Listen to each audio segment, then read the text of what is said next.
was 48 years old and have been a business entrepreneur all of my professional career. And I just was feeling a calling that God wanted me to do something else in my second career, if you will. And I've known John Enright, not well, but for about 20 years. And through a series of circumstances, I got on a plane and went over to Zambia a couple of years ago after we had been around and briefly toured some of the facilities. And he just looked at me and he said, "Chris, you know, you're an answer to my prayers." And I made a joke about how that probably is not possible. And he said, "No, I've been praying for somebody with a heart for Christ, but also experience and a passion for business, because that's not, he did not have those set of skills." And at that moment, I just felt the presence of Christ throughout me. It was an absolute feeling that I was in the exact place that God wanted me to be in.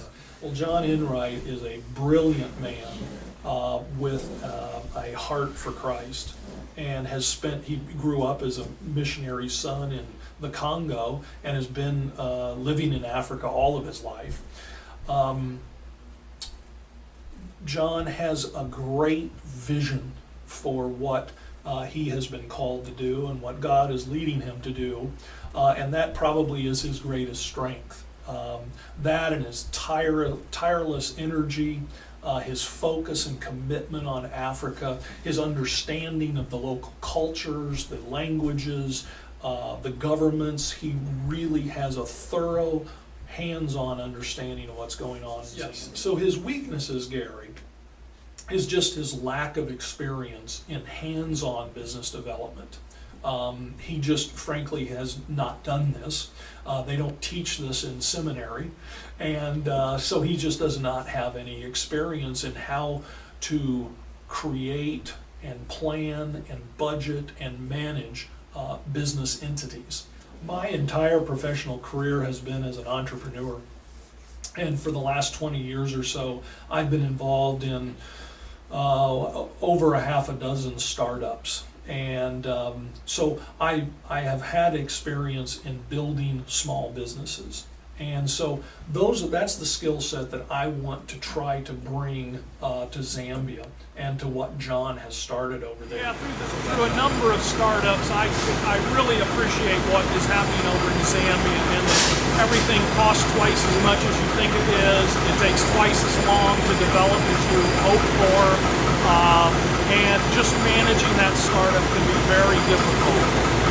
So it's very hard here in America to be successful in business, and it's even more so in Africa. Other aspects of being good stewards here is to monitor our progress and maintain a direct communication with our managers there in Zambia. So this is my third trip, and I try to go over every 6 months, so that I have 2 weeks of hands-on experience.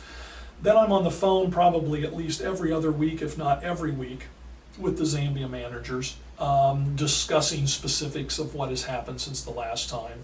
And then lastly, our new accounting system is web-based, so that we can interact in real time on the web with all of our financials. Our goal for this year is to expand our fish business so that we can fund an expansion of a orphanage school located nearby in Kitwe.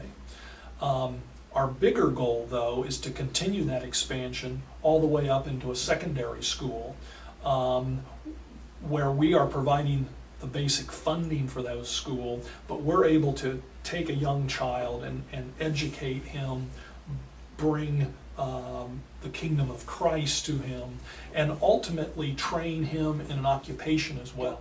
What our goal is to engage Americans that have a heart for Christ, that perhaps have an understanding, a love for capitalism, and also share our belief that Africa should not be a charity, cannot be a charity, but want to empower Africans through self-sufficient businesses. And we certainly are looking for capital infusions to start these businesses, but much more than that, we are looking for people that bring expertise levels, whether you're an accountant or an attorney or the world's foremost expert on tilapia fish farming. We welcome and need all sorts of information and expertise.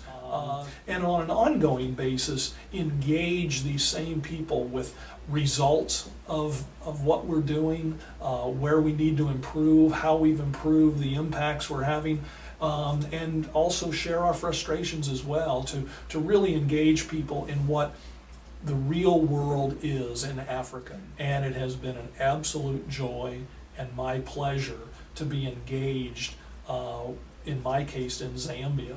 And what a blessing it has been for me to be able to take some of these skill sets that I've developed here in America over the last 30 years and apply them to the third world, where there are so many needs, and even basic information is just cherished and can really have a benefit. Christ in me.